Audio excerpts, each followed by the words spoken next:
Hello everyone, आप देख रहे हैं अपना यूट्यूब चैनल कैंडिड केक। मैं हूं आपके साथ मंशा त्रिपाठी। सोशल मीडिया के बैन की वजह से नेपाल में अनरेस्ट हो गया। ये गलत नहीं है, लेकिन इतना सुपरफिशियल एक्सप्लेनेशन है एक ऐसी कंट्री के वायलेंस के प्रोटेस्ट को एक्सप्लेन करना जो कि न जाने कब से अपने लीडर्स के अपैथी को झेल रही है। उस कंट्री के लोग, नेपालीज, जो अपने लीडर्स के अपैथी को इतने सालों से झेल रहे हैं, उसको एक लाइन में ये बोल देना कि सोशल मीडिया के बैन की वजह से सोशल अनरेस्ट हुआ है, ये वायलेंट प्रोटेस्ट हुए, is so superficial, so partial, so simplistic. ये प्रोटेस्ट मैनिफेस्टेशन है, एक्सप्रेशन है उन स्ट्रगल्स का जो नेपाल की जनता न ज्यादा तो कम से कम 2001 से तो झेल रही है। वहां के राजा जो वीरेंद्र थे, कहा जाता है कि वो डेमोक्रेसी का सपोर्ट करते थे, वो डेमोक्रेसी को बढ़ावा दे रहे थे, लेकिन in a cruel twist of fate उनके बेटे क्राउन प्रिंस दीपेंद्र ने अपनी ही फैमिली के 8 लोगों को मार डाला, including his mother and father, the king and the queen, और फिर अपने आप को भी गोली मार के हत्या कर दी। जो पॉपुलर रीजन है वो तो ये बताया जाता है कि किंग दीपेंद्र जिस लड़की को पसंद करते थे, उनकी शादी के खिलाफ थे।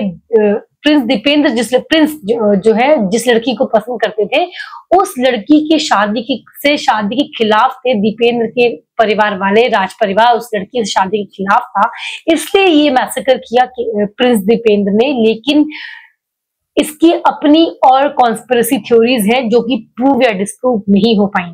There are lot of theories swirling around this massacre.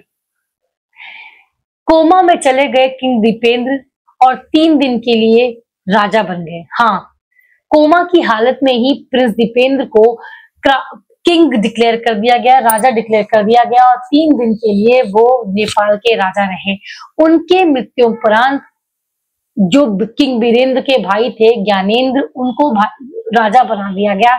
And कुछ समय तक तो नेपाल एक कॉन्स्टिट्यूशनल डेमोक्रेसी की तरह फंक्शन करा, लेकिन 2005 में किंग ज्ञानेंद्र ने इमरजेंसी लगा दी, पार्लियामेंट सस्पेंड कर दिया, जर्नलिस्ट को जेल कर दिया और सारे पावर यूसर्प कर लिए, ऑल पावरफुल बन गए, डेमोक्रेसी को रिजेक्ट कर दिया।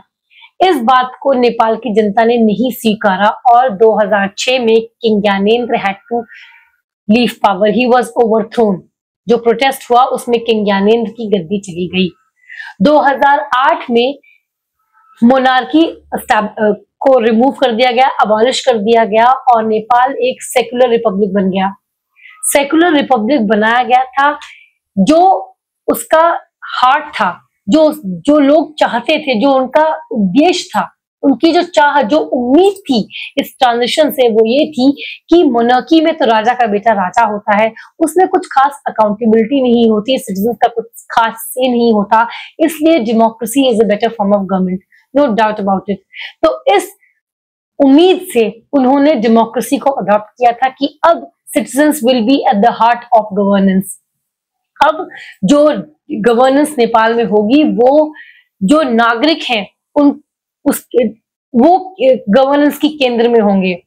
It will be a citizen centric government. लेकिन ये उम्मीद पे पानी फिर गया, राजशाही चली गई, लेकिन वहां के जो लीडर्स हैं, उनका जो मेंटालिटी थी, जो उनकी सोच थी, वो राजसी बनी रही। वो सेंस ऑफ एंटाइटलमेंट नेपाल के लीडर्स से नहीं गया। नतीजा क्या हुआ? पिछले 17 सालों में 15 गवर्नमेंट जा चुकी हैं। अगर हम ये जो रिसेंटली केपी ओली की गवर्नमेंट टॉपिक की गई है उसको अगर हम इंक्लूड करें तो पिछले 17 सालों में नेपाल को 15 गवर्नमेंट्स मिल चुकी हैं। It has been a revolving door of कोalition government. एक जाता है, एक आता है, फिर पुराना कोई आ जाता है, फिर टॉपर हो जाता है। It has not been an easy democracy for Nepal. बहुत लोग तो इतने हताश हो गए हैं कि वापस मोनार्की का एस्टैब्लिशमेंट मांग रहे हैं, वापस सेक्युलरिज्म से हिंदू राष्ट्र बनाना चाह रहे हैं। हालांकि ये मेरी पर्सनल राय है कि हिंदू राष्ट्र और सेक्युलरिज्म एक ही बात है। हिंदू राष्ट्र रहता तो भी नेपाल में सेक्युलरिज्म की जो वैल्यू है, कोर वैल्यू है, वो फिर भी बनी रहती। मोनार्की से भी उम्मीद तो लोगों को यही होगी कि वो जनता का भला करे। इस मामले में नेपाल के लीडर्स ने बहुत बुरी तरीके से फेल किया है नेपाल के लोगों को।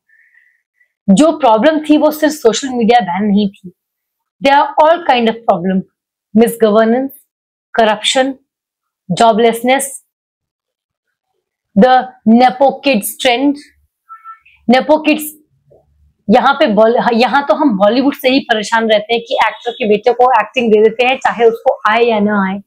लेकिन वहां पे जब एक आम नेपाली नागरिक बेसिक डिग्निटी, बेसिक जो लाइफ की चीजें हैं उसके लिए स्ट्रगल कर रहा होता है, तो ये जो नेपाल के पॉलिटिशियंस के बेटे हैं, नेपाल के जो पावरफुल ब्यूरोक्रेट्स के बच्चे हैं, वो लोग अपनी लैविश लाइफस्टाइल फ्लॉन्ट करते हैं सोशल मीडिया पे।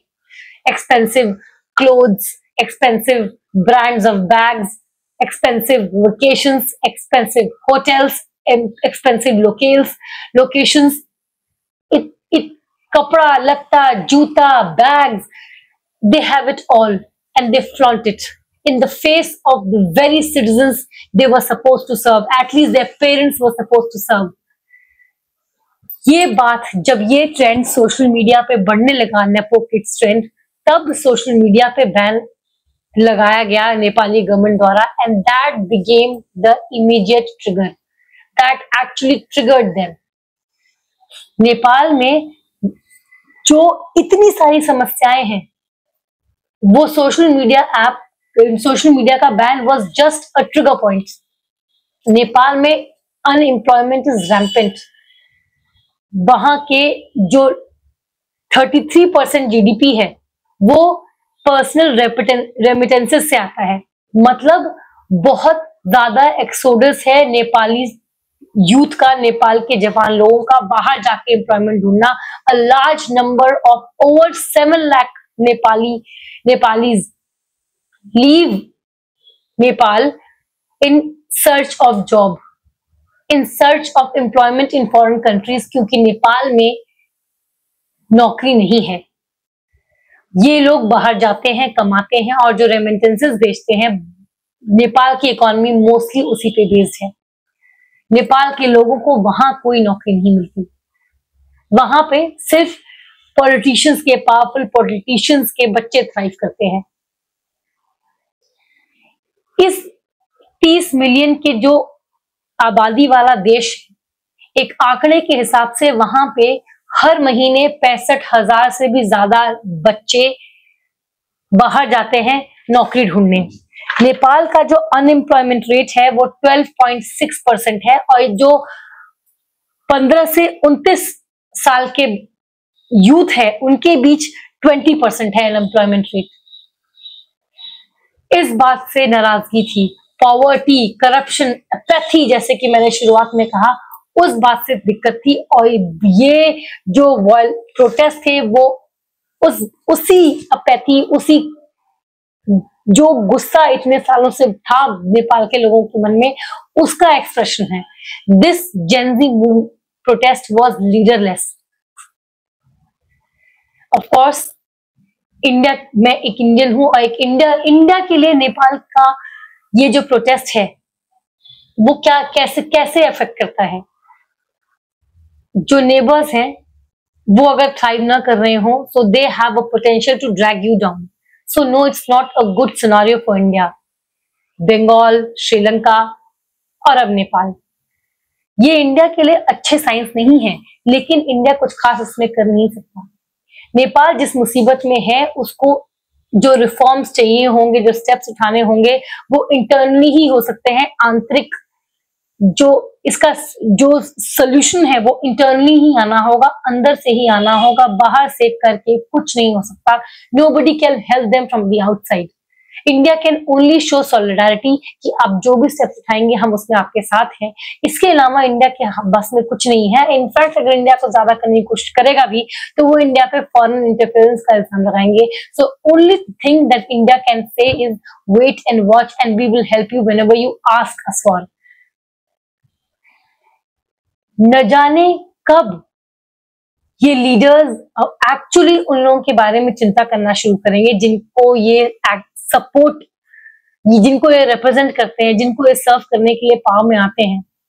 केपी ओली कम्युनिस्ट पार्टी के हैं, कम्युनिस्ट जो कि पैसे को अक्यूमुलेट करने के अगेंस्ट थे और सारा पैसा लोगों के बीच में डिस्ट्रीब्यूट करने वाले थे, वो कम्युनिस्ट थे। और ये क्या कर रहे हैं, सारा पैसा अपने जेब में रखे जनता को मरने के लिए छोड़ दिया है। चाहे वो इंडोनेशिया हो, चाहे वो नेपाल हो, आम नागरिक से एक्सपेक्ट करते हैं ऑस्टेरिटी और खुद एक लैविश लाइफस्टाइल जीते हैं। ये साइकिल ऐसा लग रहा है कि खत्म ही नहीं हो रहा है, एक के बाद एक बढ़े चले जा रहा है।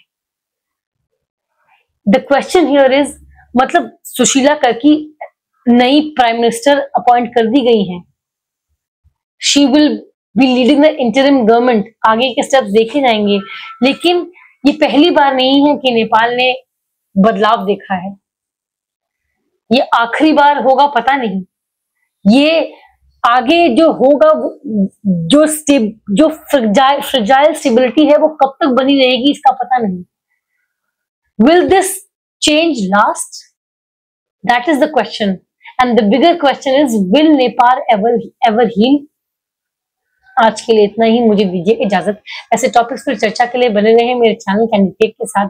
इस वीडियो को लाइक करें, शेयर करें, इस वीडियो की अपनी राय जरूर दें, मेरे चैनल को प्लीज सब्सक्राइब करें।